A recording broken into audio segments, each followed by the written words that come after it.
Hello বন্ধুরা, সবাই কেমন আছো? আশা করি সবাই ভালো আছো। এখানে আমি কিছু সবজি নিয়েছি, গাজর, পেঁপে, তারপরে ক্যাপসিকাম, তারপর পেঁয়াজ, আর এখানে একটু মাংস রেখেছি, আদা বাটা, রসুন বাটা, একটু লবণ নিয়েছি, আর আমি কড়াইতে পরিমাণ মতন তেল দিয়ে দিয়েছি।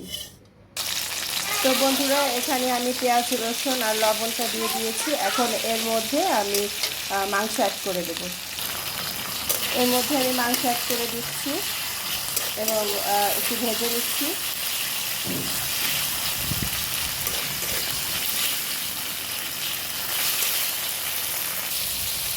মাংসটা একটু ভাজা ভাজা হয়ে গেছে। এখন আমি এর মধ্যে সবজি অ্যাড করে দেব। দেখতে পাচ্ছ বন্ধুরা, আমি সবজি অ্যাড করে দিয়েছি, একটু হালকা করে ভেজে নিচ্ছি। আমি আসলে পানি, অনেকেই আছে সবজি সেদ্ধ করে তারপরে রান্না করে, তো আমি মনে করি এতে সবজির পুষ্টি গুণাগুণ কিছুই থাকে না। তো এজন্য আমি সবজিটা কখনোই আমি সেদ্ধ করি না, রান্না করতে করতে সিদ্ধ হয়ে যাবে।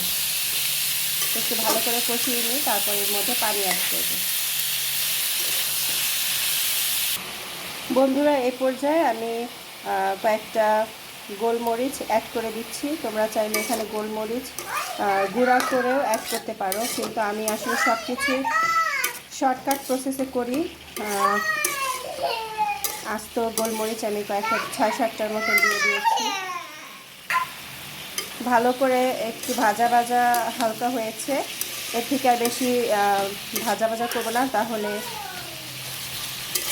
সেদ্ধ হয়ে যাবে বেশি, কারণ এরপরে আরও অনেক প্রসেসিংয়ে বাকি রয়েছে।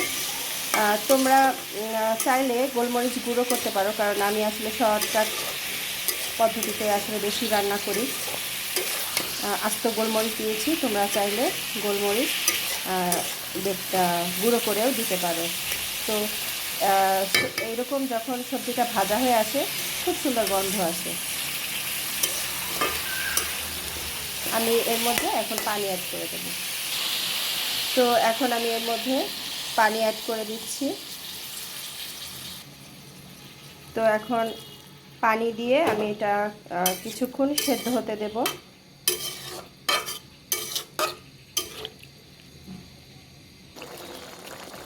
দেখুন, সবজিটা প্রায় 80% আমার সেদ্ধ হয়ে গেছে। এখন আমি এর মধ্যে দুধ অ্যাড করব। এখন আমি এর মধ্যে 1 কাপ গরুর দুধ দিয়ে দেব। দুধ আমার দেওয়া হয়ে গেছে।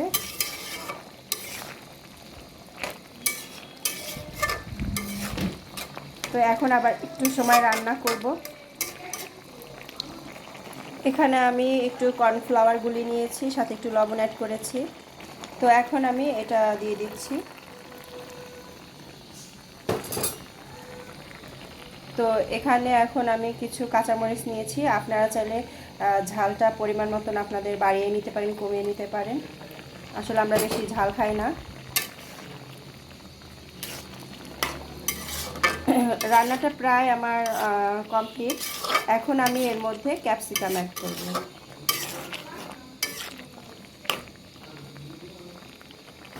বন্ধুরা, আমি একটু এর মধ্যে হালকা পরিমাণে জিরার গুঁড়ো অ্যাড করেছি। আসলে আমরা যতই যাই বলি না কোনো, বাঙালি তো একটু মাংস দিলে আমরা জিরা, মানে আমি জিরা না দিতে পারলে আমার ভালো লাগে না। বন্ধুরা, দেখতে পাচ্ছ এখন পেঁয়াজ আর আমি সেই ক্যাপসিকামটা এখন দিয়ে একটু সময় রান্না করব। তো এর মধ্যে একসাথেই অ্যাড করে দিলাম। তো পেঁয়াজ আর ক্যাপসিকাম দিয়ে আমি এখন প্রায় 5 থেকে 6 মিনিটের মতন প্রায় রান্না করব। এর বেশি আমি এখন আর এটা রান্না করব না। তো বন্ধুরা, প্রায় আমার রান্নাটা হয়ে গেছে। আর 4-5 মিনিটের মতন আমি এখন এটা রান্না করব। আর এটা তোমরা যখন রান্না করবে তখন বুঝতে পারবে যে এটা রান্নাটার গন্ধটা কত সুন্দর এসেছে। এবং ঘরে যে উপকরণই থাক না কেন, একটু পেঁপে থাকতে পারে, গাজর বা অন্য পচলও দিয়ে করা যেতে পারে। তো এভাবে রান্না করে খাবে এবং কমেন্টস করে জানাবে তোমাদের কাছে কেমন লেগেছে আমার আজকের এই রান্না। তো বন্ধুরা, আমার শর্টকাট পদ্ধতিতে সেই ভেজিটেবল কারি রান্না হয়ে গেছে বিয়েবাড়ির স্টাইলে। খেতে কিন্তু আসলে অনেক মজা হয়েছে। তোমরাও চাইলে ট্রাই করতে পারো।